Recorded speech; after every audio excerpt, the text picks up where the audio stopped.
¿qué es lo que nos puede decir cuando esta vejiga o ese horario de máxima actividad, pero no está muy de acuerdo? ¿Cómo se nos va a quejar? Pues, sobre todo, los síntomas más importantes es que vamos a tener una vista cansada, un dolor de cabeza, por precisamente esta incapacidad de subir agua y bajar calor. La zona de la espalda, sobre todo, teniendo en cuenta que en este horario, en esta máxima actividad de vejiga, es cuando mayores esfuerzos físicos podemos hacer, mayor trabajo físico, sobre todo pensando en que la musculatura, está comprobado y lo sabemos, ¿no? La musculatura más fuerte es la de la espalda, la del cuello por detrás y piernas también por detrás. Es cuando más actividad física podemos hacer, en cuanto por el recorrido de sus meridianos. Ni que ver tiene que al pasar los meridianos también por la zona que va recorriendo, tenemos rodilla e incluso talón, incluso tobillos. Entonces, al estar muy debilitada, esas zonas van a doler por debilidad. El siguiente órgano que vamos a ver viene o son los riñones. Los riñones tienen un horario energético desde las 5 hasta las 7 de la tarde. Entonces, la función del riñón sabemos que es filtrar la sangre, depurar la sangre. Entonces, si previamente esta vejiga ha estado muy cansada o no ha estado energéticamente a tope, no ha podido evacuar lo suficientemente y el cuerpo está un poquito más encharcado, precisamente por sus recorridos de sus meridianos. Pues, lógicamente más en la parte más distal va a haber más hinchazón, más dolor de piernas. Y vamos a intentar, igual que nos podemos tocar el ángulo interno del ojo, nos podemos rascar la pierna por detrás, porque pica y sin saber por qué. Entonces eso nos obliga a estimular ese meridiano. Entonces, si ese meridiano de vejiga y ese órgano ha evacuado convenientemente, ya está preparado para que en el siguiente horario de los riñones, cuya máxima actividad es en esas horas, de 5 a 7, va a tener más capacidad para filtrar esa sangre o depurar esa sangre que ha estado trabajando durante todo el día y tener ese reservorio siguiente a través de los uréteres. Bueno, estamos mezclando un poco, pero para que ustedes me entiendan, ¿no? Para que ese reservorio de la orina, la vejiga, pues pueda coger más líquido. Entonces, ¿qué ocurre con estos riñones si esa actividad, o por la razón que sea, no son respetados y están flojos? ¿Qué sintomatología nos van a dar? Pues desde hinchazón de las piernas hasta pesadez en el cuerpo, estamos muy cansados. También viene un poco por vejiga, que es un compañero. Impotencia, sensación de frío, y sobre todo también una sensación de frío dentro de los huesos, que no es un dolor, sino una sensación como que está un frío interno, que muchas veces hemos sentido. Sed, un aspecto de la cara, como cara negruzca, dolor de rodilla, sobre todo por la parte más interna, ahora miraremos por dónde va su meridiano, frío en los miembros inferiores, asma y problemas bronquiales. Ahora también ya hicimos un programa sobre asma, nos vamos a detener un poquito en este sentido, en el asma y los problemas bronquiales. El riñón, su meridiano, está representado en el cuerpo por el inicio en la planta del pie. Aquí no se ve porque, bueno, si viésemos un poquito así, empieza ahí, luego continúa por aquí, por la parte interna de la pierna, casi rozando la parte más posterior, llega por el por la parte interna de la rodilla, sube y empieza a aparecer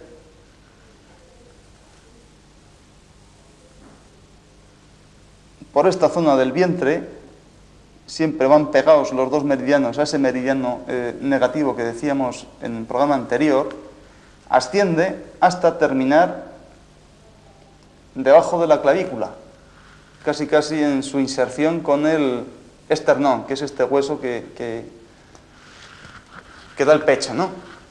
Bueno, pues a partir de ahí pues podemos tener toda esa sintomatología, como cuando esté flojo ese riñón, podemos autoestimularlo de muchas maneras, y bueno, y por supuesto que sin saber por qué, bueno, a partir de ahí sí que sabemos por qué, o intentaremos comprenderlo un poquito más. Entonces, otra sintomatología es que vamos a tener como vértigo y en los ojos y en la cabeza.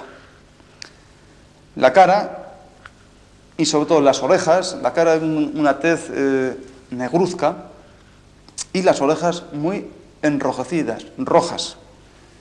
En el oído tenemos la sensación de tener como ruido, lo que estaremos acostumbrados a escuchar como acúfenos. Ruido y también la sensación de tener agua dentro de los oídos, como si tuviésemos un murmullo, como si estuviese corriendo un laguito. Esa es la sensación que da la sintomatología de esa debilidad, digamos así, en términos genéricos, de ese meridiano y ese órgano riñón. Duele el oído sobre todo con el frío.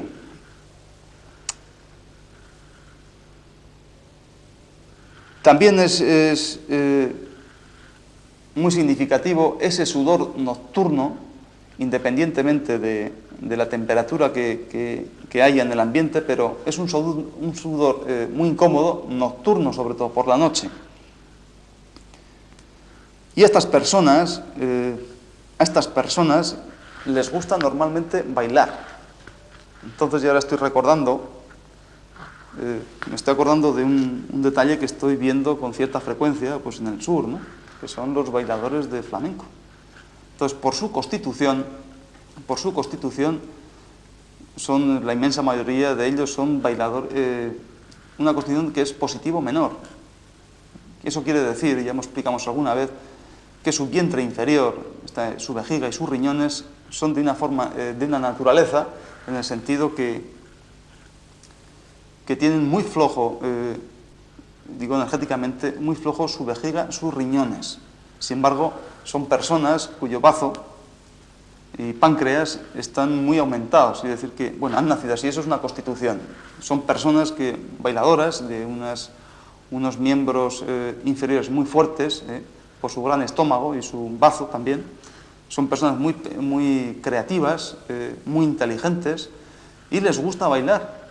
Es decir, que ahora me dirán ustedes, bueno, una persona baila si le gusta o tiene esa afición, digamos así, ¿no? Muchas veces es que su propia naturaleza, su propia constitución les lleva a desarrollar esa actividad en su vida. Pero bailando, taconeando, pues están estimulando no es otra cosa que su meridiano de riñón para estimularlo constantemente por su flojedad. Entonces ustedes me dirán que, claro, a ver si me está ocurriendo que yo no he visto bailar flamenco a ningún luchador de sumo, estos señores que andan así, ¿no? Pues, evidentemente por su constitución y también su enorme peso, y que no sé si hay tablao que lo resistiese, ¿no? Son pequeñas comparaciones. Entonces yo venía a referirme también por un tema sobre el asma y los problemas bronquiales. Ya hicimos un programa de ese asma que era por aquel racismo de hígado. Eso es una de las causas. También otra de las causas, ese asma, es que se produce por sequedad a nivel local de esas vías aéreas. Entonces, si nosotros decimos que ese meridiano de riñón, característica agua, llega hasta ahí, exactamente, si ese riñón tiene poca fuerza, será incapaz de subir ese frescor. El agua, que yo sepa, tenemos la sensación de que sea fresca. Entonces no es capaz de llegar agua hasta ahí, Por tanto, va a haber muchos más episodios bronquiales, mucha tos. Eso unido también a la sequedad que podemos coger del ambiente, pues se pueden agravar muchísimo más todas estas sintomatologías. Por eso, yo a muchos de mis pacientes y personas con las que hablo, y a mí me han enseñado en la facultad que el mejor fluidificante que hay en la tierra para problemas bronquiales y de pulmón es el agua. Entonces, muchas veces yo he recomendado que, oiga, mire usted para su problema, para bronquíticos crónicos sobre todo, o las enfermedades pulmonares obstructivas crónicas, pues que beban ustedes agua porque así van a fluidificar mucho más sus secreciones. Entonces, claro, tomar agua por la boca para que haga todo el recorrido, eso está bien, ¿eh? Pero si no tenemos la máquina elevadora que nos lleve agua hasta ese pulmón, va a costar mucho más esfuerzo. Entonces, antiguamente yo recuerdo, y muchos pediatras también lo recomiendan, y yo también lo recomiendo, es que ¿por qué no lo hacemos directamente? Y es humidificando el ambiente. Mientras dormimos, a estas personas con unas pequeñas dosis de vapor de agua van a respirar ese aire y ese agua, ¿para qué? Para fluidificar mucho sus vías aéreas y, lógicamente, a la mañana van a favorecer mucho su propia toilette matinal, sus excreciones de esas vías aéreas. También otra forma de estimular ese riñón, y es que les he dicho que había como una de las sintomatologías por las que a nosotros nos estimulamos los riñones, o nos podríamos estimular los riñones, es relacionando a ese ruido de oído, esos acúfonos en el oído y esa sensación de agua dentro de ellos. La medicina natural dice que la oreja y su órgano es un riñoncito más, un riñoncito más. Entonces ahora nos podemos explicar por qué muchas personas, sobre todo las mujeres, en todos los continentes y en toda su historia, y sin que se hayan podido comunicar hace unos cuantos siglos. Es decir, que una persona no podía pasar de Europa a África, ni podía pasar de Europa a Asia, ni podía pasar... Pero que es una cultura general, y es que se ponían unos aritos, unos pendientes en la oreja. Entonces aquí hay un punto de riñón, fuera de meridiano, que se dice, que eso estimula mucho ese riñón. Lógicamente, el riñón también tiene una característica que es, ahí gobierna pues toda la paciencia. Evidentemente, las mujeres en su historia pues han necesitado tener unos riñones muy fuertes. Unos riñones muy fuertes, ¿por qué? Bueno, el riñón gobierna los huesos, según medicina antigua, tiene la paciencia, más funciones, ¿no? Y evidentemente la mujer pues ha tenido sufre mucho precisamente su riñón al tener muchísimas reglas y sufrir tantos partos. Antiguamente también ha tenido que tener muy buena dentadura, los dientes son unos huesos más, ¿no? Entonces, para estar masticando pieles, para cuidar a los niños, para curtir las pieles, cuidar a los niños, bueno, pues aguantar un poco al marido ha necesitado grandes dosis de paciencia. Entonces, ahí nos podemos explicar el por qué esos anillos de oro. Oro es el mejor metal que hay para esos riñones. Entonces me dirán ustedes, bueno, es cosa curiosa que muchísimas personas mayores, coinciden que sean mayores, que tengan muchos procesos artrósicos, como enfermedad degenerativa de sus huesos, es porque gastan ya sus riñones. Entonces las vemos muy acicaladas con mucho metal precioso, de oro. Para las enfermedades de los huesos también han salido muchas medicaciones, como son las sales de oro. Antiguamente, las personas más pudientes pues usaban precisamente polvo de oro que tragaban, comían, para estimular más sus riñones y poder ser, bueno, sus funciones, ¿no? No vamos a decir más cosas. Bueno, después de estar hablando, ya es hora de que descansen ustedes y ya me permito decirles que gracias otra vez por estar aquí y hasta la semana que viene. Muchísimas gracias.